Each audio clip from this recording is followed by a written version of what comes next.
Hey everybody, welcome. My name is David Crawford and I am Floorball Guru.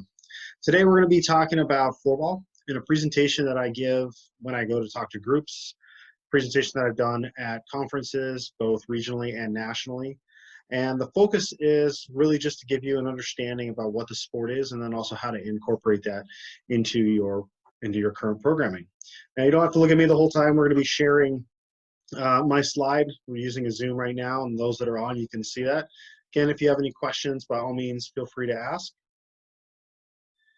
Now, one of the things that I run into the most, I'm sure anybody that's been around floorball will see, is floorball looks like floor hockey. Floor hockey's been around for a long time, specific to the US. We're talking 40 years at least. Again, similar rules to hockey, similar equipment. Everyone kind of does it a little bit differently, but you are playing for the most part inside. You're using a hockey stick, depending on your where you are, equipment, things like that. You're either wearing protective equipment, such as a helmet and gloves, or you're just running around with a stick with no helmet, but it's a hockey stick. It's still similar length. Or you're using a floor hockey stick. If you've used a floor hockey stick, for the most part, they are not the best, not ideal. Granted, it works for what they were after as far as a hockey sport, using a puck, playing on the ground and things like that, but there are some disadvantages to it. One being the sticks. The shaft of the sticks tend to be softer, so they flex more, and the blades being thin and more pliable, also a little bit less ideal. A lot of that was built around keeping the sticks on the ground. People are concerned, rightfully so, about people getting hit in the head or hit with sticks, things like that. So a lot of what they've done force the sticks to stay on the ground, but it also changes the game. If you're using a puck, you've got a lightweight puck that can bounce around. It's hard to control. Some people have gone so far as using felt pucks. There's also ball, which would be a lot more of a street ball, which is a harder, denser object. And then you've got the goalies who are traditionally padded up to some degree on this. Now, floor hockey is a great game. I got nothing against it. I played it a lot growing up and all the way into college. But there was always just something I didn't like about it. And the main part was the equipment for me personally.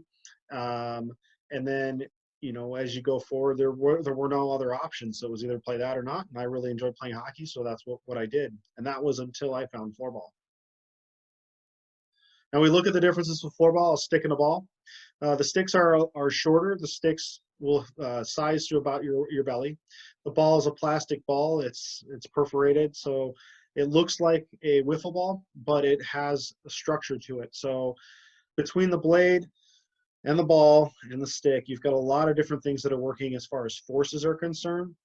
And so the ball itself, you can crush it, but it does have strength to it. So it does take a lot. You can step on it, it will flatten it or cave it in a little bit, but for the most part, it holds its shape and it goes exactly where you want it to. When we look at the blades are plastic. They are perforated. You see the holes in them right there. One of the really nice things about that is it creates strength in the development of the blade to, again, counteract the forces that are happening. And when you pair that with the shaft, which has similar performances that you would have with other hockey sticks, you get a lot of performance out of these sticks.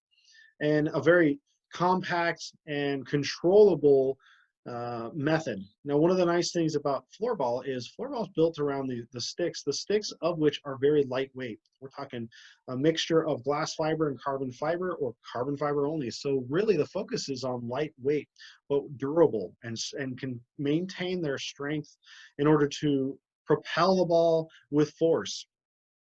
And that's one of the key differences to the sport is you can put this ball wherever you want it to go. And that creates a different style and movement of play.